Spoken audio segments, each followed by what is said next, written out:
बाल मुकुंद पांडे जिंदाबाद जिंदाबाद। पिपरोद ग्राम सभा की जनता जिंदाबाद जिंदाबाद। बड़े भैया श्री बाल मुकुंद पांडे जी पिपरोद ग्राम सभा चक भंडेसर की जनता की सेवा के लिए इस बार आ रहे हैं। आप सभी उनको चुनिए और अपना जनसेवक बनाइए।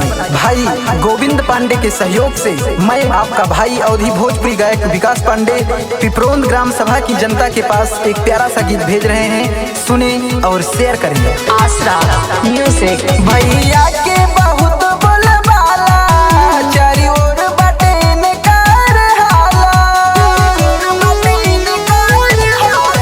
भैया के बहुत बोलबाला चारी ओर बटेन कर हाला। परधाने में बाल मुकुंद पाड़े के अब की जिताई।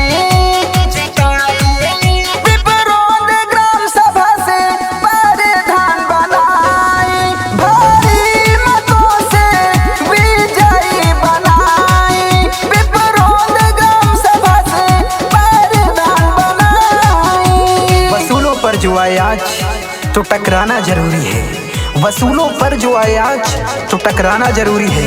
अगर जिंदा हो तो फिर जिंदा नजर आना जरूरी है। श्री बाल मुकुंद पांडे जी महादेव के भक्त हैं। लोग कहते हैं कि जहां रिस्क होता है वहीं श्री बाल मुकुंद पांडे जी का एंट्री फिक्स होता है। सुना चाचा चाची हो केहू वो ना बाची हो। सुना चाचा चाची हो केहू वो ना बाची हो। वोट मारे खातिर जइहा हो। सतवा माई के लइहा हो। आपन सेवक चुन लीन के जीत के मुहर लगाई। पिपरोद ग्राम सभा से परधान बनाई। भारी मतों से विजयी बनाई। पिपरोद ग्राम सभा से परधान बनाई। चुनाव नहीं अब रण होगा, युद्ध बड़ा भीषण होगा। पिपरोद ग्राम सभा की यही पुकार श्री बाल मुकुंद पांडे अब की बार।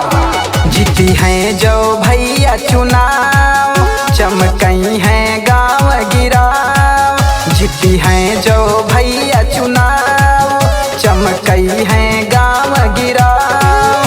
सुखी गांव के घर परिवार मिली सबका अपन अधिकार मिली। बुढ़वन के पेंशन गरीब के कॉलोनी बन जाई।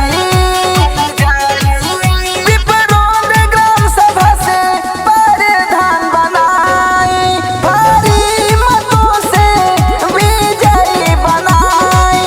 पिपरोद ग्राम सभा से परधान बनाई।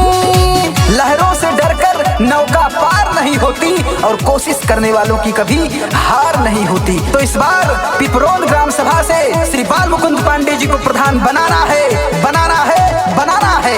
होई चारों ओर विकास केहू हो